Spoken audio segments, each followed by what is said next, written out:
ஏழு சின்ன பையனாக இருக்கும்போது அந்த அங்கே இருந்துச்சு, சர்ச் அங்கே இருந்துச்சு, அது பக்கத்தில் கிணறு இருந்துச்சு. அந்த கிணறுல நான் இங்கே உட்காந்து, சர்ச் இங்கே இருந்துச்சு, இங்கே உட்காந்து நான் பைபிள் வாசிக்கிட்டு இருந்தேன். அப்போ திடீர்னு பார்த்தா அந்த கிணத்து பக்கத்தில் விளையாட்டு கேப்பில் சின்ன பையன், சரியாக தமிழ்லாம் பேச தெரியாது, அங்கே உட்காந்து விளையாடிக்கிட்டு இருக்கான். திடீர்னு என்ன பண்ணால் ஒரு கல்லை எடுத்து உள்ளே போட்டான். நான் உடனே நினச்சேன், இவன் கல்லை இன்றைக்கு போடுறான், நாளைக்கு வேறு ஏதாவது தூக்கி போட்டுற போகிறான் அப்படின்னு சொல்லி அவனை கூப்பிட்டேன். கேப்ரியல் இங்கே வான்னு கூப்பிட்டு, அதுக்குள்ளே கிணத்துல கல்லை போடக்கூடாதுப்பான்னு சொன்னேன். அவனுக்கு புரிஞ்சுக்கிற வயசு அந்த இல்லை, அவன் சின்ன பையன், புரிஞ்சுக்கிற வயசு இல்லை. கல்லை போடாதப்பான்னு சொன்னேன். அவன் சொன்னான், போடல டேடின்னு சொன்னான். என்னடா இது, நான் கண்ணால் பார்த்தேன், அவன் போடல டேடின்றானே. எனக்கு கொஞ்சம் டெம்பரேச்சர் ஏறிச்சு. அதில் போடக்கூடாதுப்பான்னு சொன்னேன். அவன் திரும்ப சொன்னான், போடல டேடின்னு. 1 டைம் 2 டைம், 3வது முறை சொன்னேன், 4வது முறை சொன்னேன். அவன் போடலன்னு சொல்லிகிட்டே இருக்க எனக்கு இங்கே ஏறிட்டே இருக்கு டெம்பரேச்சர். 5வது முறை அவன் போடலன்னு சொன்னான் பாருங்க, அவன் முடிக்கிறக்குள்ள போட்டேன். நீங்க என்ன மாதிரி யாரும் பிள்ளைங்களை அடிச்சிருக்க மாட்டீங்க. அடிச்ச அடியில் அங்க போய் விழுந்தான். சாத்துன. இந்த வயசுல நீ பொய் சொல்ல பழகி இருக்க, நல்லா பின்ன போடுறான் முழங்க. அவங்க அம்மா ஓடி, எங்க பிள்ளைங்க இறக்கம் இல்லாம அடிக்கிறீங்க இந்த மாதிரி. இந்த சின்ன வயசுல நமக்கு தான் பைபிள் வசனமே இருக்க, பிரம்பை கையாடாதவன். என் பிள்ளை நேசிக்கிறேன், எனக்கு வசனம் வியாக்கியானம் பண்ண தெரியல, நமக்கு எப்படி வேணாலும் வியாக்கியானம் பண்ணலாம்ல. பிரம்பை கையாடாத மகனை என் பிள்ளை நேசிக்கிறேன், அதனால உதைக்கிறேன். அடிக்கிற அப்பா அம்மா கவனிச்சுக்க. பிள்ளை மேல கை வைக்கிற பெற்றோர் கவனமா கேளு. உன் பிள்ளை அடிக்கிறதுக்கு உனக்கு உரிமை இருக்கலாம், நீ நேசிக்கிறேன் அடிக்கலாம். அடிச்சு முட்டிக்கால் போட்டாச்சு, முட்டிக்கால் நிக்கிறான், அழுகுறான். நான் என் துணியை நான் தான் துவைச்சுக்குவேன். என் துணியை துவைக்கிறதுக்கு துணி ஊற போட்டு வச்சிருக்கு, அங்கே வந்து துணியை எடுத்தேன் துவைக்கிறதுக்கு.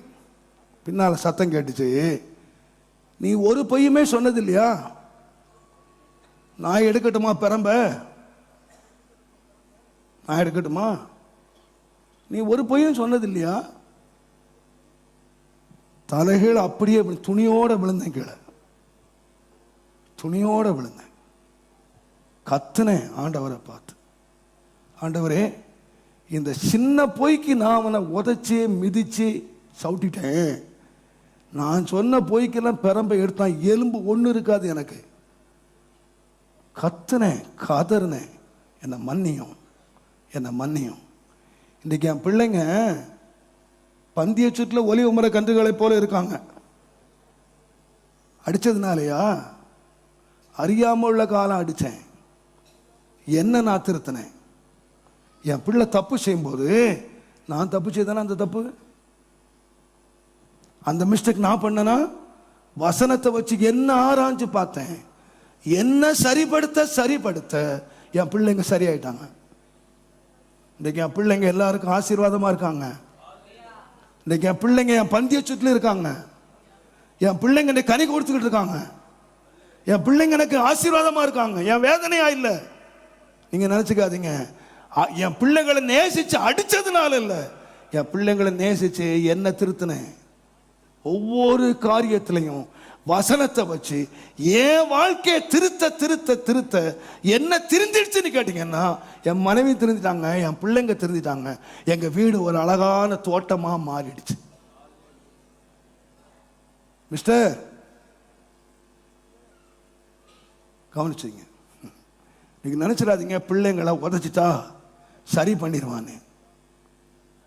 மற்றவர்களை குற்றவாளியாக தீர்க்கிறவனே, நீயே அதை செய்கிறபடியினால் நீ தண்டனைக்கு தப்பவே முடியாது. அதனால பிள்ளைங்க ரொம்ப ஜாலி ஆயிடாதீங்க. பாஸ் சொல்லிட்டார் இன்னைக்கு, இனிமேல் என்ன செய்யக்கூடாது, இனி அடிக்கவே கூடாது. தண்டனையின் பிரம்பு மதியனத்தை நீக்கும். தண்டிக்க வேண்டிய வழியில் தண்டிக்கணும். கர்த்தருக்கு பயப்படணும். ஆனால் எல்லாத்துலையும் ஒன்றை வச்சுக்கோங்க, நீங்கள் வாழ வேண்டிய முறையாக நீங்கள் வாழ்ந்துட்டீங்கன்னா நீங்கள் உயர்ந்துருவீங்க. நீங்கள் உங்களை மாற்றிக்காம வீட்டை மட்டும் மாற்றிடணும் அப்படின்னு தலைகீழ பிரயத்தனம் பண்ணினாலும் நடக்க போறதில்லை.